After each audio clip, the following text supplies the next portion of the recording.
Hallelujah. Ano ngayon ang mangyayari sa atin ng mga anak ng Diyos habang tayo naririto, nakapasok sa kanyang kaharian? Magkakaroon kayo ng karanasan na ang kaharian pala ng Diyos ay buhay ng katwiran, kapayapaan, at kagalakan sa banal na Espiritu. Romans 14:17. Anong sinasabi ng Romans 14:17? Kung babasahin natin, ganito ang sinasabi. For the kingdom of God is not meat and drink, but righteousness and peace and joy in the Holy Ghost. Righteousness, peace, joy in the Holy Ghost. Sino lang hindi masaya rito? Ang demonyo. Kaya pagka merong pumasok dito, kahit sino pa man siya, hindi ka pwedeng magkunwari. Maring matagal ka na rito o ano ang paglilingkod mo. Pagka hindi ka masaya rito, may demonyo ka. Meron kang kasalanan na hindi pa isinuko. Pagka ang tao dito hindi masaya, hindi nagsisiyan. Kasi pagka nagsisi ka, may katwiran, may kagalakan, at may kapayapaan. Hallelujah! Magiging payapa ka na. Hindi ka na maghahanap pa ng mga kalayawan sa sanlibutan. At magkakaroon ka ng kagalakan. Righteousness, peace, and joy. Pagka ikaw walang saya rito at naglilingkod ka, mayroon ka pang hindi isinuko. Sapagkat hindi yung katawan mo, unang-una hindi masaya, yung espiritu mo. Pagka hindi masaya ang espiritu mo, lahat dito masaya dahil kaharian na ng Diyos ito, hindi ka karapat dapat dito, hindi ka taga rito. Sabi ng Panginoon, checkered ang damit mo. Di pa paglabas ng ama, tinignan ang lahat ng imbitado sa kasal, puro puti ang kanilang damit. Kaya siguro yung mga damit ko ngayon, puro puti na.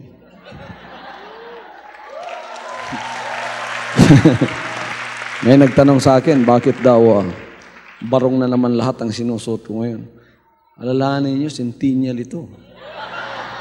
Masaya ba kayo?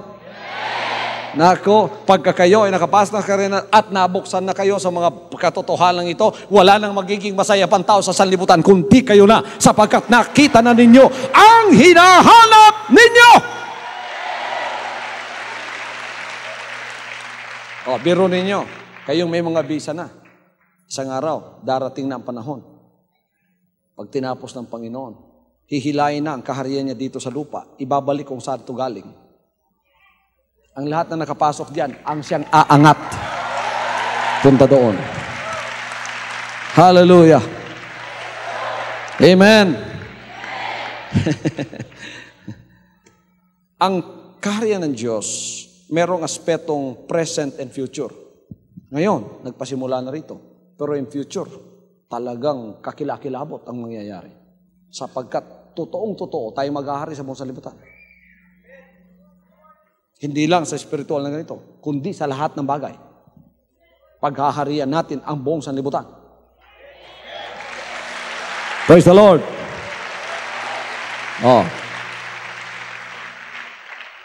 Ay ba sa inyo magiging presidente ng Pilipinas? Kung kayo presidente ng Pilipinas at PCM kayo noon, ano lang yung pangangaral ninyo? Ganun lang. Magsisi kayo. Ganun lang. Pagka lahat ng tao masunurin at nagsisi, may gulo pa ba? O ang nightmare ng mga politiko, ano? Nightmare nila, may magre-rebelde dyan, may kidnapping, may patayan doon, unabated crime, gagawa ng super body to oppose crime, yung mga super body ginamit, may espiritu rin yun na galing sa ama nila, yung krimen na pinipigilan, espiritu rin ng ama nila, pare-pareho sila. Wala rin, di ba? Hindi mo masasabing masusugpo mo yun dahil sa mga bagay na yun kung wala ang kapangyarihan ng buhay na Diyos. Pero tingnan ninyo, in the millennium, when Christ will reign Siya na ang maghahari at tayo ang kanyang citizen, sakop, at tayo nang nauna, tayo ang kanyang pinagkakatiwalaan ngayon, na pagkakatiwala naman tayo, buong sanlibutan nga, ipinadadala na ng Diyos sa atin, na pagkakatiwalaan tayo, sa mga sandaling yun, pagkakatiwalaan din tayo. Ano ang kanyang paghahari? Mawawala ang gera. Yung mga sandatang yan, yung mga baril, tutunawin muli yan at gagawing mga araro. Ang lahat ng tao, hindi na mag-aaway. Mag-aararo na lahat. Sa loob ng ilang taon lang, itong kawalan, mawawala na yung kawalan na yan. Poverty will be a thing of the past. Wala ng taxes. No taxation. Ang lahat hindi magugutom. Dahil ang kanilang puwersa hindi nagagamitin sa mga sandata, wala ng budget ang national defense dahil wala nang ide-defensa. Si Satanas ay itatali at itatapon sa tinatawag na bottomless pit for 1,000 years. At wala nang manlilinlang sa buong sanlibutan. Hallelujah! Hallelujah! Healthcare, nako, walang isa mang mga anak ng Diyos, panahon yun na may sakit. Biro ninyo, ang bata noon, pagka ikaw ay 500 years old, bata ka pa. Ang binata noon, 300 years old, binata pa yun. 100 years old ka, baby ka pa. Ganun ka pa sa equivalent ngayon. Naka-short pants ka pa. 50 years old ka, naku, equivalent ka pa ng 5 years old ngayon. Oh, pagka 100 years old ka, baka ang equivalent ngayon, 13 years old ka pa lang. Sinabi ng madal na kasulatan. Oh, yung mga alaga ninyo sa bahay, may leon, may tupa, nagsasama. Hindi nagkakainan. Mawawala yung mga tinik. Healthcare, lahat tayo ay alagang-alaga ng Panginoon at walang may sakit sa kanyang mga inaalagaan.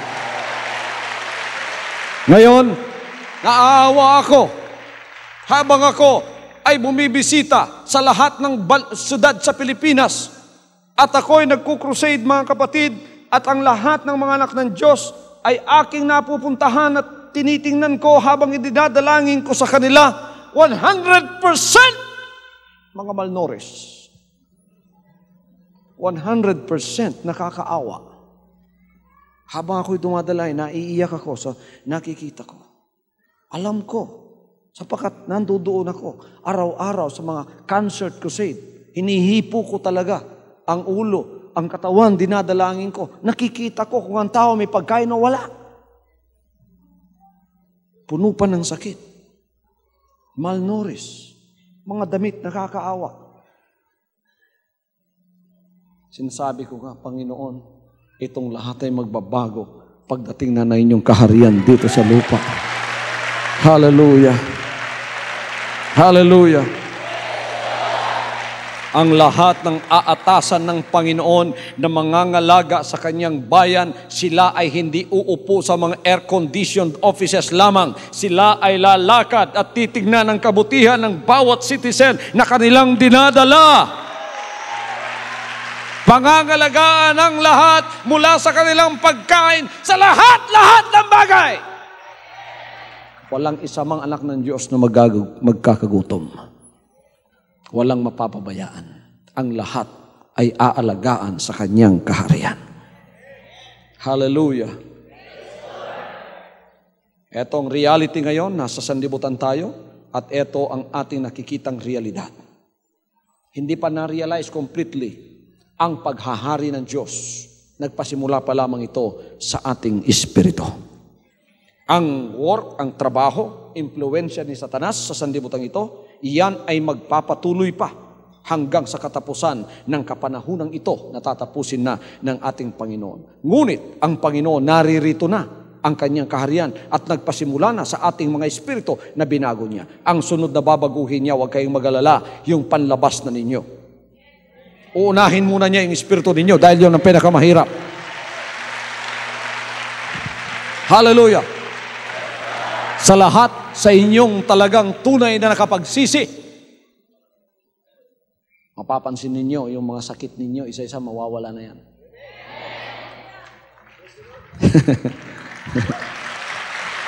Yan ang babaguhin na naman. Woo! Magtataka kayo yung kawalan ninyo. Noon, napakahirap ng buhay ninyo. Ngayon, dahan-dahan, habang tayo narito, ang Panginoon, bubuksan niya sa inyo ang kanyang magandang kayamanan, ang langit at ang pagpapala ang kanyang ibibigay sa inyo. Yung espiritong masamang yon na pinalayas na sa inyo dahil sa inyong pagsisisi, yun ang may akda ng lahat ng inyong mga sumpa. Na kahit anong gawin nyo para umangat kayo, nakasumpa kayo, nakatali kayo. Kumbaga ba sa tao talagang hawak-hawak niya yung leg nyo? O sige. Nagpumiglas ka. Hawak ko rin yung leg mo. Parang yung unggoy namin nun. Yung unggoy namin yun may isip eh. Kasi nakatali siya sa isang kawayan. Mababa lang sa lupa. Maabot niya yung lupa pagka bumababa siya. Pag binigyan namin ng pagkain yun, ihuhulog niya yung mga pagkain para yung mga manok lalapit lahat doon sa ilalim. May mga manok, may mga bibi. Pagka marami na mga kapatid, magpapatihulog siya. Tapos, maghihiyawan na lang. Akala mo kung ano nangyari doon. Wak! Wak! Sabi ng mga manok. Pagkatapos, pagkatiningnan mo, hawak-hawak na yung liig ng dalawang manok. Siya nakaupo. Yung dalawang manok, bumiglas ng bumiglas.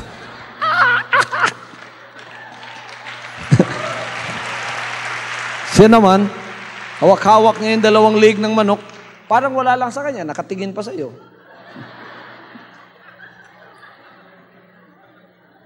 Ngayon, parang napipicture out ko, yung taong nasa sumpa, ganun. Eto si Satanas. Hinahawakan yung liig nyo. Sige, magsumikap kayo. Sige. Magsumikap kayong gumawa para kayo umangat at pagpalain. Wala pa rin dahil hawak niyang liig nyo. Ngayon, yung unggoy na yon, binaril na natin. Hallelujah! Hallelujah! At ang bagong espiritu binigay ng Panginoon, ngayon mapapansin mo ang pagpapala gagaan sa buhay mo dahil ang espiritong nasa iyo ay espiritu na ng pagpapala. Hindi na espiritu ng sumpa, kundi yan na espiritu na ng pagpapala. Marirealize lahat yan isang araw. Makikita natin mga kapatid. Ang future manifestation ng kaharian ng Diyos, ng kanyang kalwalhatian, pagbabalik ng ating Panginoon isang araw, makikita ninyo the real fulfillment of all of this. And the ultimate fulfillment of the kingdom comes when Jesus Christ comes and finally triumphs over evil and opposition and hands over the kingdom to our God, the Father. At nagpapasalamat tayo sapagkat tayong mga mananampalataya ngayon nagpasimula ng kaharian sa ating mga espiritu. Naririto tayo sa kanyang kaharian sa lupa. Meron tayong malaking gawain. Habang tayo ay naghihintay sa pagtapos ng lahat ng kapanahunan sa pagbabalik niya. Mga anak tayo ng Diyos, responsibilidad nating mga mananampalatayang mga butil na walang humpay, na ang kaharian ng Diyos ay ating hanapin sa lahat ng kanyang manifestation na hindi pa natin nakita. Sa ating nagpasimula ito, tapos makikita natin sa ating komunidad, sa lahat ng mga taong lalapit ng dahil sa atin, kailangan maipasa rin natin sa kanila ang kaharian ng Diyos. Kaya't gagamitin tayo itong 4 na hakbangin para maging matured members. Infancy, adolescence, childhood, adolescence, and maturity. Sa spiritual, new converts in Christ, members, disciples, and workers in the Spirit. Kailangan humakbang tayo riyan. Sapagkat hindi pagkakatiwala ng Diyos ang gawain niya sa atin kung tayo ay mga bata. Ipagkakatiwala lamang niya ang mga gawain niya sa kanyang kaharian sa mga taong lumaguna, sa mga matured, sa mga responsable. Doon lamang niya ipagkakatiwala. Kaya tayo ay maging responsable. Hallelujah!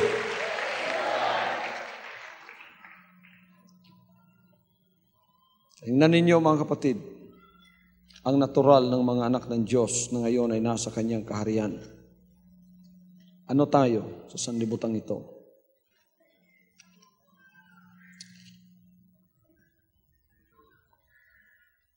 Tayo ay mga anak ng Diyos na hindi tatanggap ng second best. Kailangan ang tanggapin natin ang the best.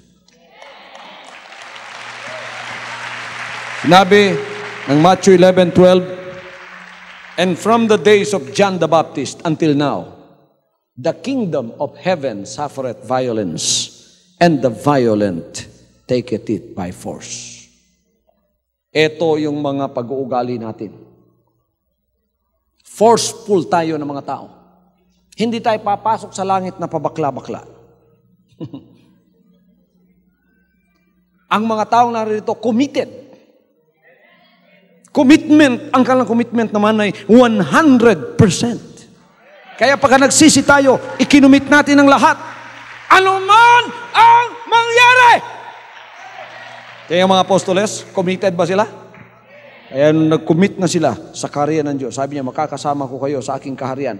When they have committed to that dedication in the Lord, kahit anong ginawa sa kanila, tinanggap nila. Because of that commitment. Kaya forceful tayo, yan ang ugali natin. We are committed to breaking away from the sinful practices of the human race, and we turn to Christ. We turn to His Word and to His righteous ways, no matter what the cost may be. Kahit ano po ang babayaran natin, yung katuwiran ng Diyos, ang Kanyang salita at ang Kanyang bagong Espiritu, yan ay mananahan sa atin at atin pong pangangalagaan ang Espiritong yan, anuman ang mangyari. At ang kapangyarihan niya ay magpapatuloy sa atin. Ang resulta niyan, mararanasan natin sa sanlibutan ito, ang kaharian ng Diyos, ang kaharian ng langit, at ang lahat ng pagpapala na daladala nito, mangyayari sa ating buhay. Tayo ay makikipaghamok sa ating pananampalatayang natanggap ngayon.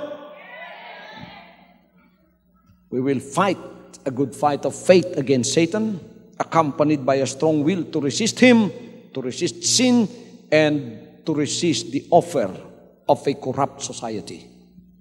Tayo ang magiging asin saan man tayo pumunta.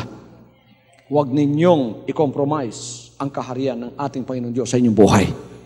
Magpatuloy kayo sapagkat kayo gagamiting liwanag at gagamiting asin ng sanlibutan ito na kahit saan kayo pumunta, ang mga tao ay titingnan nila ang kaliwanagan ng Panginoon sa inyo. Magliliwanag na kayo ngayon dahil sa bagong Espiritong yan.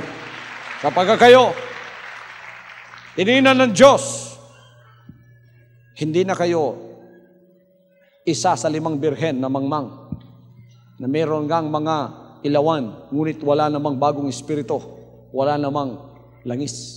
Kaya't hindi nagliliwanag. Ngayon tayo nagliliwanag sapagkat may bagong Espiritu at ang resulta ng bagong Espiritu, pagsusunod, at ang resulta ng pagsusunod, magagandang mga gawa. Good works ang resulta ng bagong Espiritong nasa sa atin. And when they see the good works that we have, they will glorify our Father which is in heaven.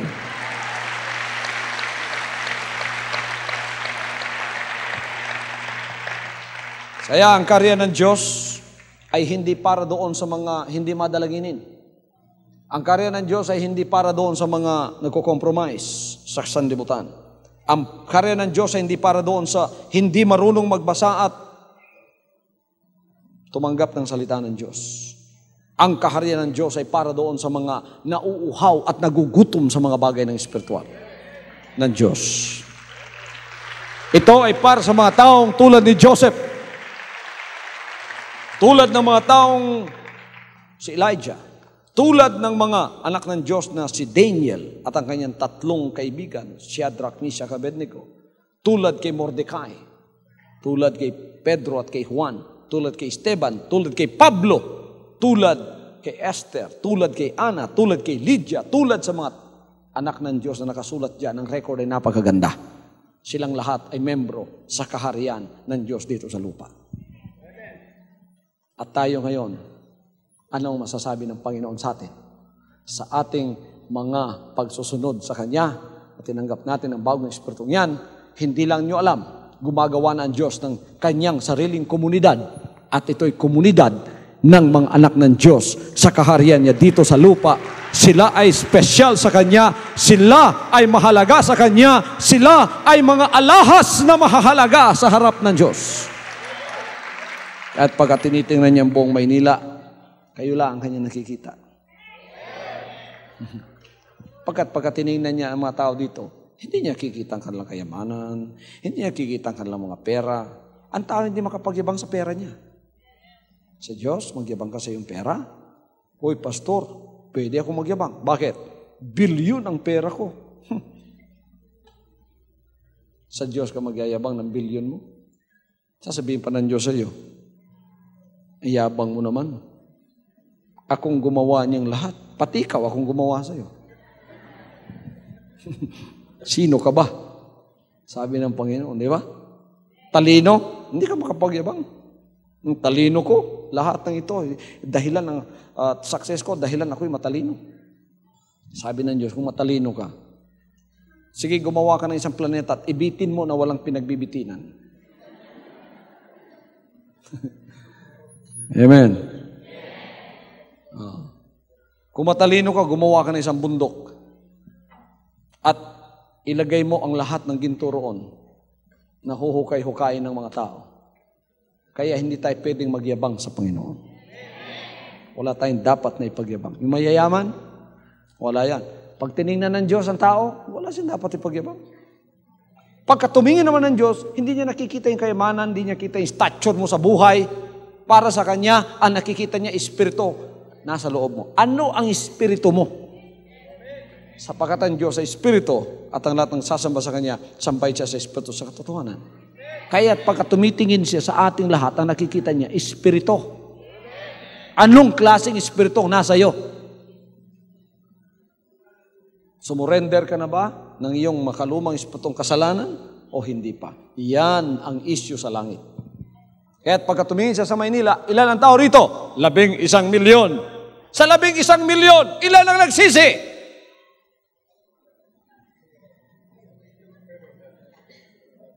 Sabihin mong 5,000.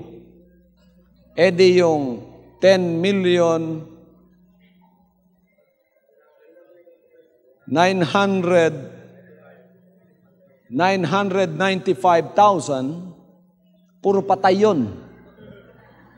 5,000 ang buhay. Yun lang ang buhay sa Kanya. Dahil yung mga espiritong yun lang ang buhay sa Kanya. Yung mga masunuring espiritu, yun lang ang buhay sa Kanyang harapan. Ang lahat yun, patay na. Sapagkat ang tao, buhay naman ako, pastor, tingnan mo physical ko. Sa harap ng Diyos, iba kasi yung paningin ng Diyos eh. Iba yung paningin ng Diyos kaysa tao. Sa Diyos, ang isang taon ay 1,000 taon sa iyo, isang araw lang sa Kanya. Eh kung mabubuhay ka lang na 100 taon, meron ka bang isang araw sa Kanya? Kwentahin mo nga, sa 1,000 taon sa atin, isang araw sa Kanya, ang 100 taon mo, ilang minuto yan? Sabihin mo 5 minuto. Eh di paglabas mo, patay ka na. Kung nabuhay ka lang ng 5 minuto sa harap ng Diyos, paglabas mo sa sinapupunan ng iyong ama at sa ina, paglabas mo sa sinapupunan ng iyong ina, eh di patay ka na. Di ba? Patay ka na. Eh di lahat ng tao dito nakita niya lumabas, patay na yan. Eh lalo na kung hindi ka mabubuhay ng 100 taon. Karamihan, mabubuhay lang ng 50 anyos, 60 anyos, 70 anyos. Ang iba, hindi na kayo dapat mabuhay ng 80 anyos. Kawawa na kayo. Sabi nga ng isang tao, ayoko na mabuhay ng 80 anyos, pastor. Bakit? Kasi nakikita ko yung kapitbahay namin 80 anyos. Ngayong 80 anyos siya, pinalalabas siya. Inuupo. Tapos, yung ulo inaangat.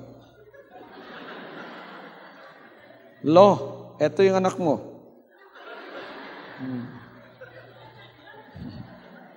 Kung ako nga, ayoko na mabuhay pagka ganun na.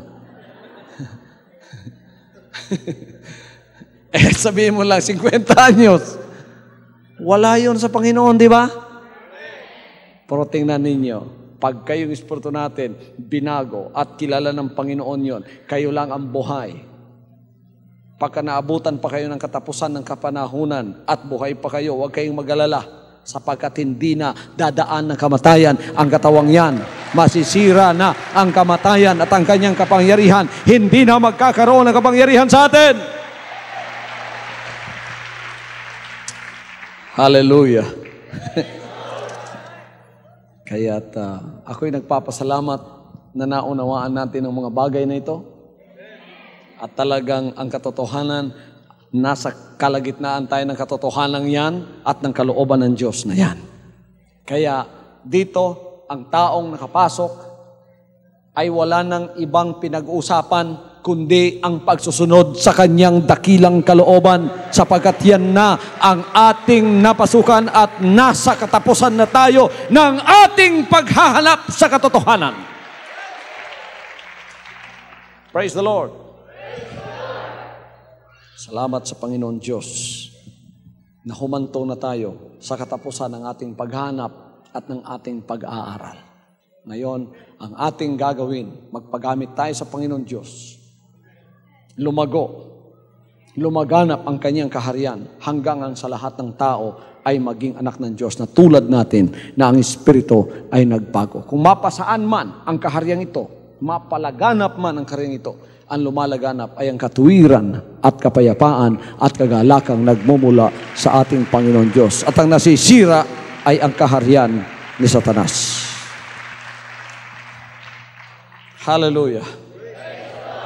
So sa inyo mga anak ng Diyos na hindi pa nakapasok ngayon sa paglilingkod sa kaharian ng Diyos dito sa lupa, you are welcome. Come and join us in the service of the King. Hallelujah. Para sa inyo, asarap niyo yung TV sets. Hawakan ninyo yung TV sets, ako'y dadalangin sa inyo. Sa pangalan ni Kristo Jesus, anak ng Diyos, eto ng panahon mo upang ikaw'y makapasok. Aalisin na ng Diyos ang false church mentality. Yung church mentality na ating nakagisnan at ang kingdom mentality ang naririto na sa sanlibutan ngayon. Kaharian ng Diyos, siya ang makikita, ang kanyang pangalan ang maitataas, ang kanyang kaharian ang dapat pasukan ng tao sa kaligtasan, ang kanyang salita ang magiging batas natin, at ang ating susi sa pagpasok ay walang iba kundi ang pagsisisi. Pagsuko ng ating lumang espiritong ating minana sa ating unang magulang. At sabihin natin, mula ngayon, hindi na po ang kalooban ng espiritong ito ang matutupad sa aking buhay. Ang inyo ng kalooban ang tutuparin ko sa aking buhay. You're free. You're welcome to the kingdom of God on earth, where Jesus is the King. Hallelujah. And He is the Lord of Lords. Pagpalain ka ng Panginoon sa pinakadakilang kaloob niya sa iyong espiritu na walang iba kundi ang kaligtasan. Sinabi niya, seek ye first the kingdom of God and His righteousness, and all these things shall be added unto you. And we thank God for that power that God has given to us to become His children in the last days. Amen. From now on, Holy Father, not my will, but your will be done. I said, Father, you have chosen me. Give me the strength to obey. I will follow you no matter what it takes. If you know me, you cannot be neutral about me. Either you will hate me or you will love me. Because there is only one important business in the world. It is the business of salvation.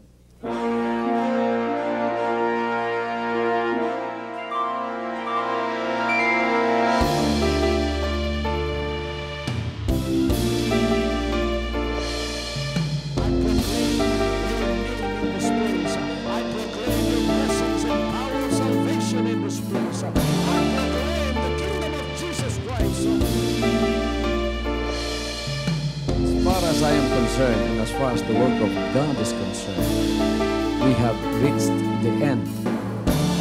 Last September 13, 2003. When you find God, you find His love. Because God is love. Ganon ang pag-ibig ng Panginoon. Walang katapusan na yan ay bumabalik-balik sa atin. If you want to receive, you have to give. And receive it by faith and say, Lord, I will touch your power. Because the game plan of God was to save us from sin through the power of love. He has completed His salvation. Works in the Spirit. After April 13th, the door is open for everyone to come. The salvation works of the Father is now completed in me. Salvation is here.